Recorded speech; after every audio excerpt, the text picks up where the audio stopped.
No matter where you hail from in the 12 Colonies, Geminon or Aerilon, Caprica or Picon, there is always a home for you in the military service of the Colonial Fleet. Here you may find yourself in the Marine Corps, guarding against military boarding actions, or perhaps you have a dream of pulling the trigger in a kinetic energy weapon in your very own Viper starfighter. But wherever you end up, whoever you may be fighting, from local pirates to deadly Cylon warriors, you better hope you're sent to serve aboard the greatest, toughest, and most iconic battleship-come-aircraft carrier that's ever graced our screens. So let's don those blue uniforms, light a cigarette, and pour out some whiskey, because it's time to look at what it'd be like to live and serve aboard a Jupiter-class Battlestar.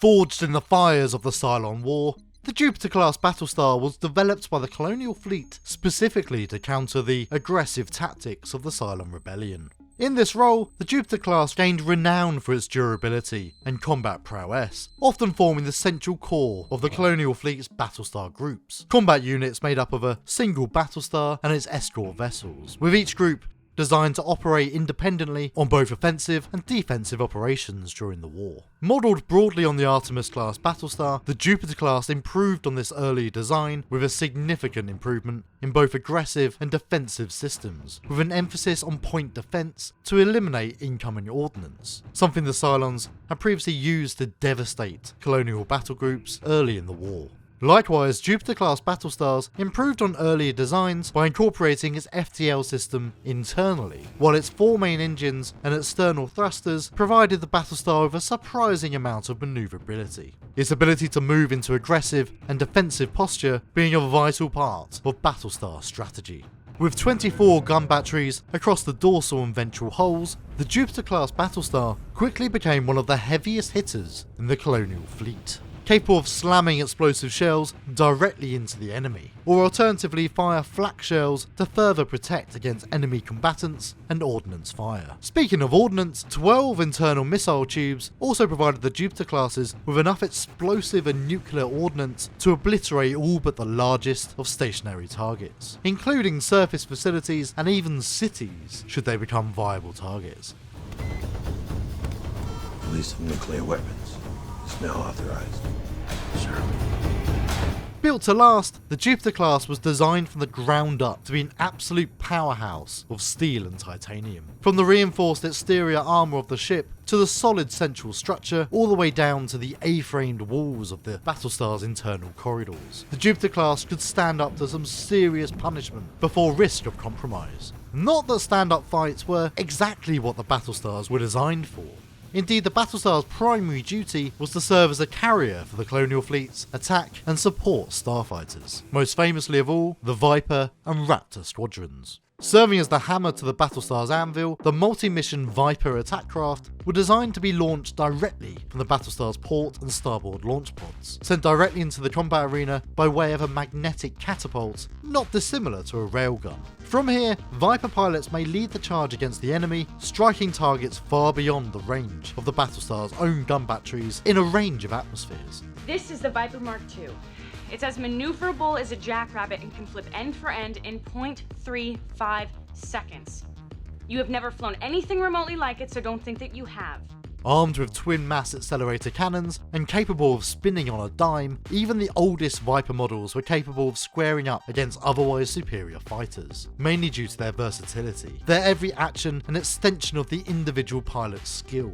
This was vital as early fighters were designed with minimal computer systems. In later years, this dependency became less of a key feature of the Viper as more advanced iterations were developed, though the operation and role as a space superiority fighter remained unchanged. Raptors meanwhile served a very different purpose. With a full suite of communications, scanning and reconnaissance systems on board, Raptors often served as long-range recon and scouting vessels, utilising their internal FTL systems to jump ahead of a Battlestar group and identify any threats before reporting back to its mothership. Likewise, a Raptor could be utilised in more combat-facing positions, with its systems capable of providing electronic countermeasures, such as jamming wireless communications and scrambling missile command for more intelligent forms of ordnance. In some cases, a Raptor may also be equipped with external weapons such as missile pods that can include nuclear warheads. Its comparatively large cabin could also house tactical assault units for both boarding actions and surface assaults, as well as provide pickup and rescue operations. In short, a Raptor is a serious workhorse of a ship, and though it lacks the manoeuvrability and aggressive strength of a Viper, Raptor squadrons form the central pillar for many Colonial Fleet operations. While Raptors can also be used to ferry cargo and passengers, most Battlestars are also equipped with a range of support vessels, including shuttles, maintenance boats, and Tilium tankers for mid-flight resupply, all of which are housed within the Battlestar's flight pods, utilising the extended flight decks for landing before they're guided down to the internal hangar deck for maintenance and storage. This is of course all done as manually as possible, because automated systems, who needs them? Portside landing bay, hands on approach. Checkers are green. Call the ball.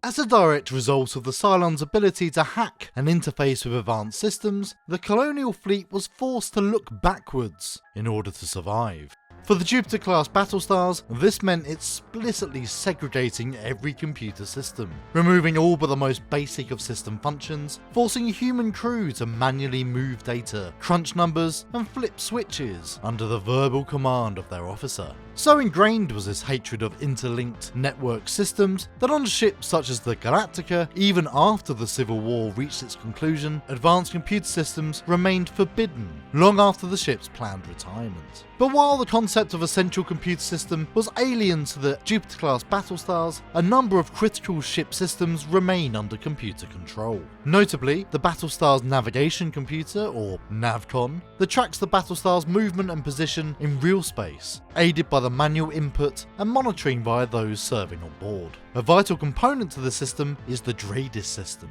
Standing for Direction, Range and Distance, DRADIS is far more than a simple radar. It is the eyes and ears of the Colonial Fleet, a necessary function for all such warships that lack an outdoor view from the command centre. Beyond the detection and tracking of other stellar objects in the local area, DRADIS is also capable of scanning for incoming danger, such as nuclear material.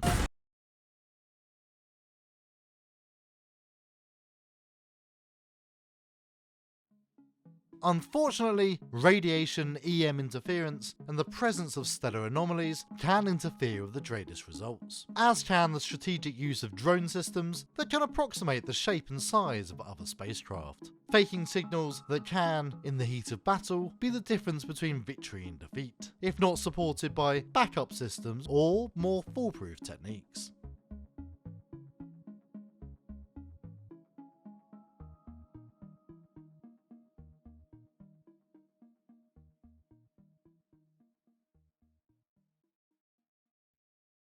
With data fed to it by the Battlestar's tactical officer, the FTL computer's main responsibility is to process the bewildering calculations required to plot and execute a faster-than-light jump. With a set of spatial coordinates entered, the FTL computer will then compensate for inertial drift, and, when the calculations are ready and the FTL engines are spooled, the jump is triggered on the authorization of the tactical officer and their FTL key. The complexity of this process goes a long way to show what lengths the Colonial Fleet would go to reduce the risk of a Cylon cyber attack. Even if the Cylons were able to infect the FTL computer with a virus, the chance of them being able to jump the Battlestar into the nearest sun is virtually zero, without also having the virus grow arms, legs, and steal the FTL key. Indeed, the best they can do is spell naughty words on the FTL coordinate screen.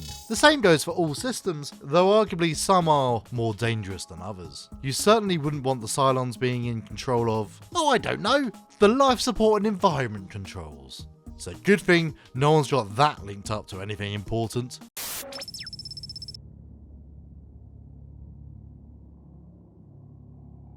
Serving in the Colonial Fleet is a time-honoured tradition across the 12 colonies. The popularity of a career in the military may change over time, but the Cylon uprising was enough to encourage whole generations to pick up the mantle and put on the uniform. A point of pride that continued long past the conclusion of the war. In either case, once a colonial citizen joins the Colonial Fleet, they would follow two broad categories: enlisted personnel and commissioned officers.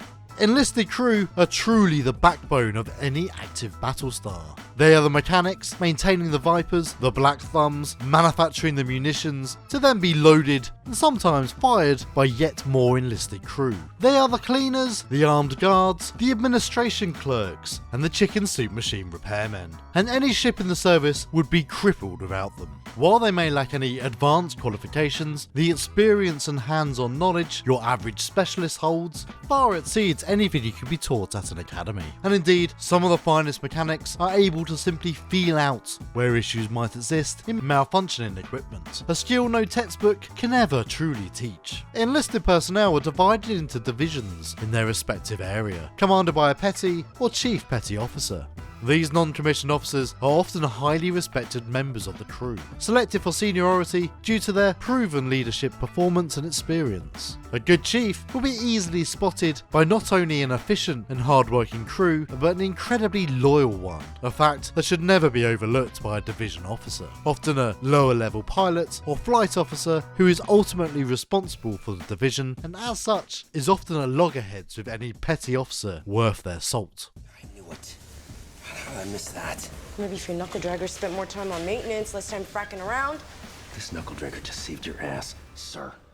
Colonial officers traditionally earn their commission after a lengthy period of education, either at local academies throughout the 12 colonies or at officer cadet schools. These facilities are designed to imbue potential officers with the skills needed to serve the Colonial Fleet, from basic field operations to understanding the complexities of military logistics. A successful officer, however, will have plenty to learn even after they graduate. A colonial officer is expected to be a leader, caring for the crew under their command and able to take charge of any situation, something that only experience can truly teach. Take this to CIC. Give it to Colonel Ty or the officer in charge. Yes, sir. Marines, let's go toaster shopping. All clear, sir. Cat on me.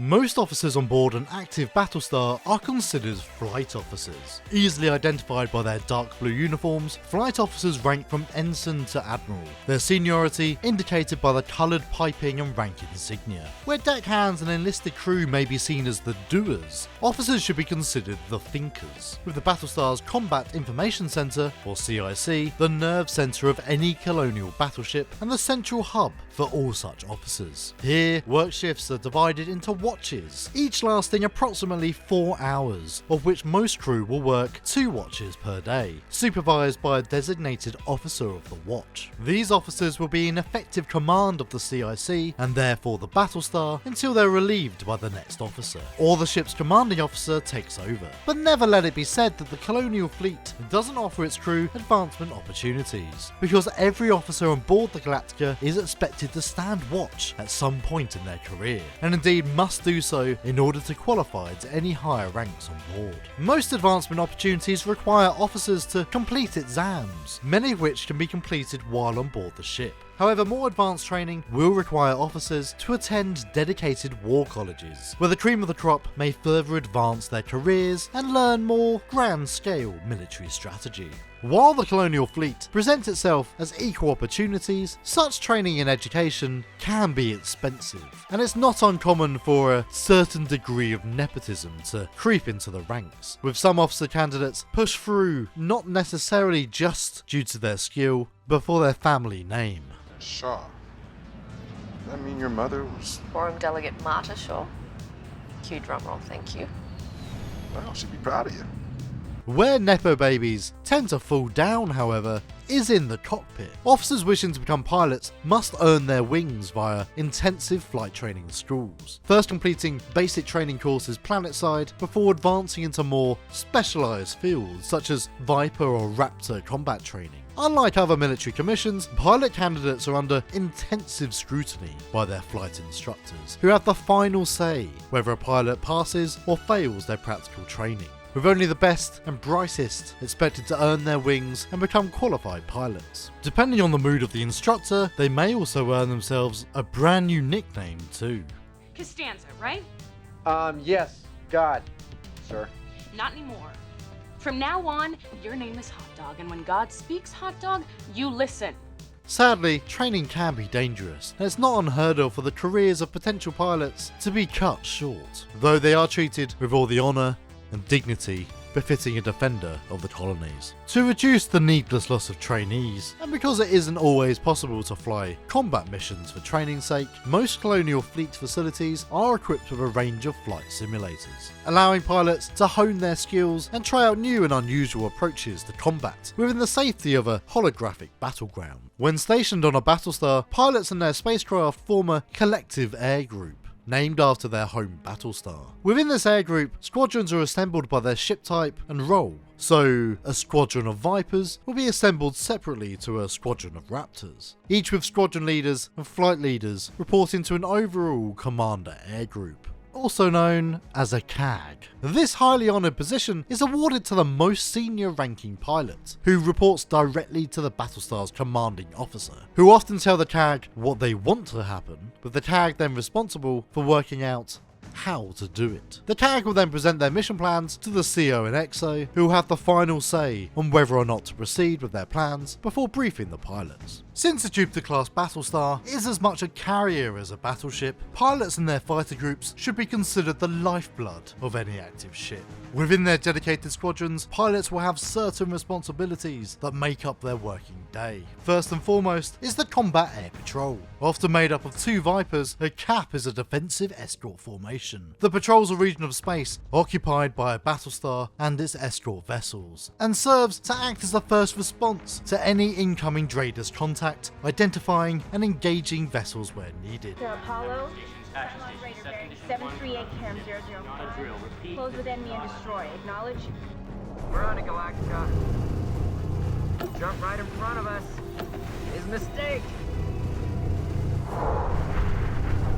In high alert situations, multiple caps can be launched and where needed, supported by Raptors for extended coverage. These patrols can be long, dull, and often quite monotonous, but are key for maintaining space superiority. Nothing to the right of me, nothing to the left of me. I feel like I'm drowning in nothing out here. Should contact be made with an enemy that is beyond a cap's capability, alert fighters may be mobilised, often Viper wings that are ready to launch on the drop of a hat to intercept or eliminate any incoming threat. By extension, Raptor pilots and their designated Electronic Countermeasures Officer, or ECO, must also be prepared for some long hours. By design, Raptors are built for long-range recon and scouting missions, with many missions involving the Raptor FTL jumping ahead of the fleet in order to gain intel on any enemy forces or spatial anomalies that may interfere with the Battlestar group. Plot us the way the hell back out of here. Right, you got it. Or the reverse, remaining behind a Battlestar to monitor for any forces that may be on an intercept course. Assuming there are no threats, this can mean some shifts that really do start to stretch a pilot and ECO's patience if they aren't on friendly terms. A good squadron leader will ensure that these pairings are made with those who get on, or at the very least, will bring their own deck of cards. All right, get comfortable. 12 hours and count. 12 hours hanging out here like bait on a hook, waiting to see the Cylons still following us. Just shut up and deal, okay?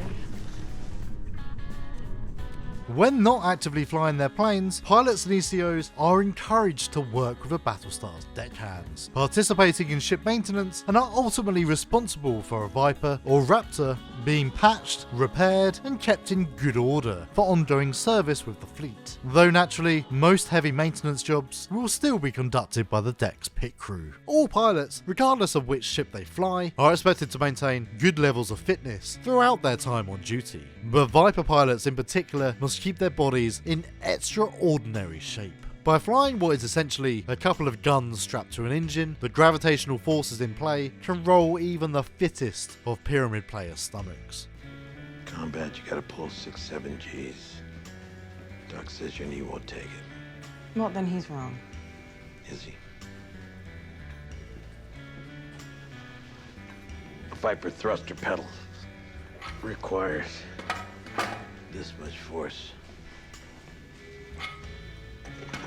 to activate.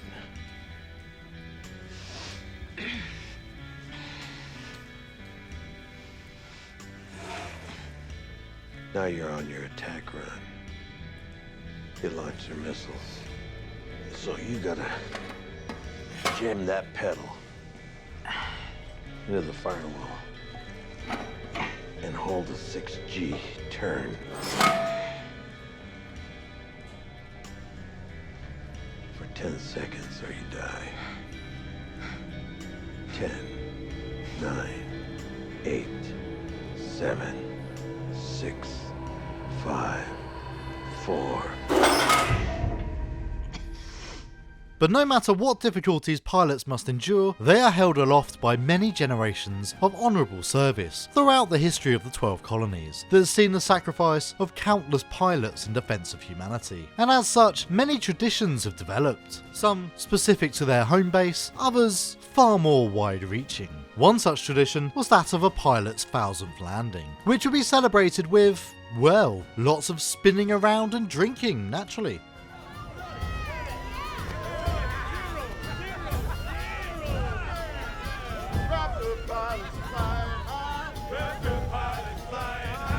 Another long-serving tradition for active pilots is the true pinnacle of any combat pilot's career, and that is to take the distinguished title of Top Gun.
With a full crew complement of 2,900, many of which are hard-working, calorie-burning slabs of muscle, the need for maintaining a consistent, healthy diet is one of the most vital parts of crew welfare on board a Battlestar. With crew working around the clock in different shifts, there is an almost constant 24-hour cycle of food preparation, served across a range of canteens for different ranks throughout the ship. Most of the food would indeed be prepared with the Battlestar's own galleys by a range of trained chefs, supplemented by a wide variety of pre-prepared foodstuffs, including preserved and frozen supplies, as well as the typical protein bars and ration packs on hand to top up a crew member's diet where necessary. That said, while this food is comparatively plentiful, the reviews, they're not great. This is worse than Galactica, and I didn't think that was possible.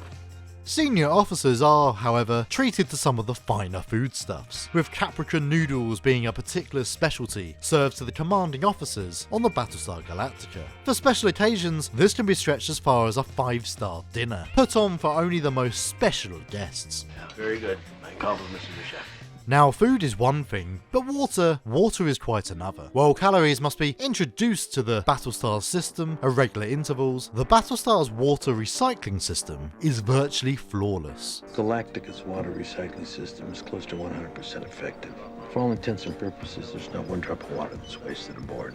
We have enough water for several years before replenishing. This means for every shower, every flush of the head, and by extension, every drop of water poured out in the pilot's washroom, that water must be filtered, cleaned, and recycled back into the ship's vast water tanks. This would extend to the ship's atmospheric filters, that would presumably be able to draw moisture from the very air. Obviously, this is a fantastic system, but the joy of drinking a fresh, cool glass of last week's shower, it can drag. And robust tanking systems are in place to pump water in and out of a Battlestar, keeping the system clean, clear, and safe for all those on board. Then again, why drink boring old water when booze exists? Mr. Booze, Mr. Booze, Mr. Booze, Mr. B-double-O-Z. That sure spells booze. You will wind up wearing tattered shoes if you mess with Mr. Booze. Don't mess with Mr. Booze. Don't mess with Mr. Booze. Don't mess with B-double-O-Z. If you've been so stiff they thought you'd died.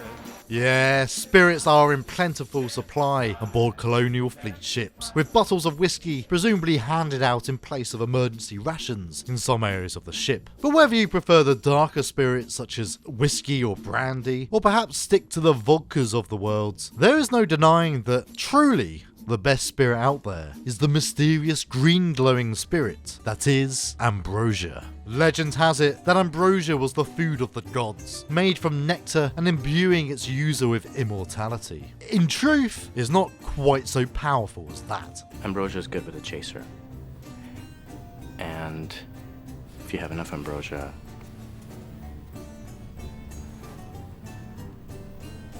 it don't really hurt that much.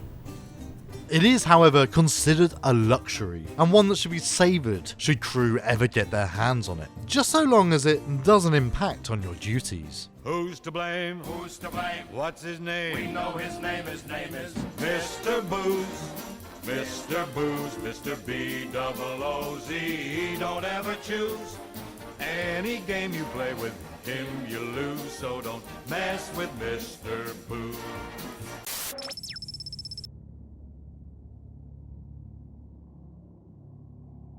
The Colonial Battlestar is a working vessel, and as such, recreational activities aren't exactly the main priority. This is instead the purpose of shore leave, where crew are freed from their responsibilities for a set period of time and given an opportunity to burn their salaries in the bars and entertainment suites of the colonial shipyards and worlds to their heart's content. But that's not to say there's nothing to do. With their private quarters, senior officers are afforded the luxury of space, and therefore privacy, and are able to indulge in more personal hobbies. It would be rare to find an officer's cabin without a collection of books, for example, or even artwork if they're interested. Is this a Montclair original? Yes. Fantastic. Others may indulge in more meditative pastimes such as model building. As someone who spent more than a few hours making miniature toy soldiers, I can testify that this is a good way to relax, but can get frustrating at times. Stupid goblins! Oh, you stupid little arms! Oh, the glue! Elsewhere on board, and the fun of being off shift takes a more frat-tail sort of a vibe. With the high stress of flying combat missions comes the desire for drinking, partying, and gambling. Some would say excessively, others not excessively enough. Gambling in particular is a firm favourite of many of those on board, especially the active pilots. Indeed, you would be hard-pressed not to find a card game in play in the pilot rec room, especially games of triad. Cash, rations, even clothes can become viable bets for any good game of triad, and this can become serious business. You'd better pray you have a handful of full colours if you're handing over something valuable, because you'll be paying what you owe. Of course, if you're not too busy lamping your superior officers, you might have your eyes set on some good old-fashioned fraternisation. When tensions are high and the ambrosia is flowing, well, things are gonna happen. Those lucky enough to get back to their bunks first might be able to lock the door, leaving a metaphorical and sometimes physical sock tied around the hatch entrance. A time-tested symbol of desiring some privacy, just as long as the loving couple don't take too long. Hey! Whoever's in there, time's up. Let's go. Come on. Fight for jockeys out here. Want to sleep? Go hit the showers, Doc. Depending on the tolerance of the Battlestar's commanding officer, longer term relationships can be permitted, but these do cross the line when it involves an enlisted crew member and a commissioned officer. As described in the previous chapter, colonial officers should be seen not to favour or show preference to any enlisted crew, and conflicts of interest in this regard would be a serious issue that would likely be stamped out extremely quickly. We're at war, this is a combat unit, and you're his superior officer. Put a stop to it. That's an order. But when you're not drinking your body weight in whiskey or losing your vest to a winning triad hand, that just leaves the gym. While maintaining a good level of fitness is technically a requirement for ongoing service in the colonial military, it certainly doesn't hurt to enjoy it too.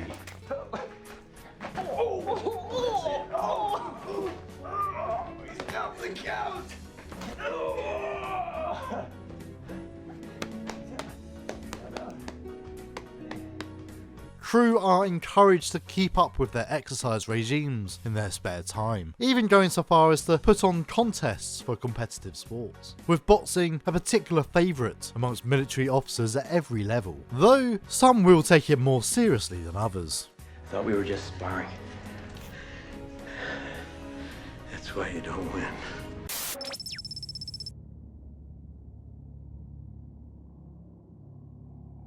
Jupiter-class battlestars such as the Columbia or the Galactica stood strong against the tides of the Cylon forces during the Cylon War, resisting their electronic warfare by stripping out advanced technology and instead rely on the uncompromising strength of her crew. Even after the war, ships like the Galactica stood as a relic to an older time, a greying mare with more than her fair share of kick left in her. To live and serve aboard a Battlestar is to mark yourself as one of the few willing to put yourself on the line, to defend not only your world, but humanity itself. Working out between shifts, rubbing shoulders with the great and the beautiful, Battlestar service is a dangerous game, but one that rewards its players with the pride and honour of dutiful service. Winning the odd game of Triad, well, that's not going to hurt much either. But all this talk of duty and honour only goes so far. To serve aboard is to cut yourself off from your home, your family, and for most crew, even a nice view of the outside universe.